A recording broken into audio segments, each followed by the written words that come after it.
看日本福岛的第一核电厂的核废水，自8月24开始排放，到达已经1礼拜。咱原能会表示，自检测到达无出现问题，未来逐礼拜会公布数据。另外，针对大家相机去买盐的情形，原能会嘛解说讲，只有加碘的盐无防止辐射效果，民众无需要抢买买。 来到连锁超市，台盐出产的边界盐拢互人扫了了。到另外一间连锁超市，虽然业者打出限买3包，毋过货架顶悬也是互人扫了了。来另外一间便利超商，总算看到柜台顶有台盐产品。请问买这个盐有限量吗？没有，那买2包。好啊。最近民众伫抢买盐，台盐伫网页顶化工卖吨盐。 会定期检测电色素、透薄盐水甲原海水检测串，目前拢无验出来。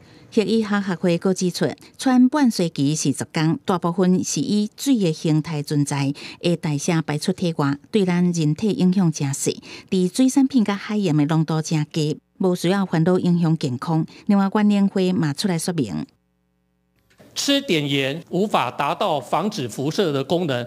原联会表示，台盐原料甲产品主要是为澳洲天然盐来的。另外，针对泉水排放满1礼拜，原联会表示检测并无够样，将来原来推测跨部会辐射检测整合仪表板，公布上新的数据。 经过跨部会讨论之后，是每一周会更新。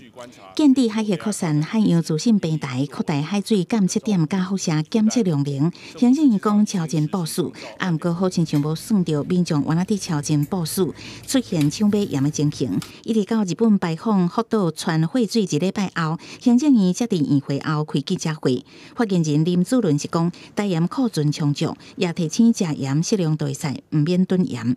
记者综合报道。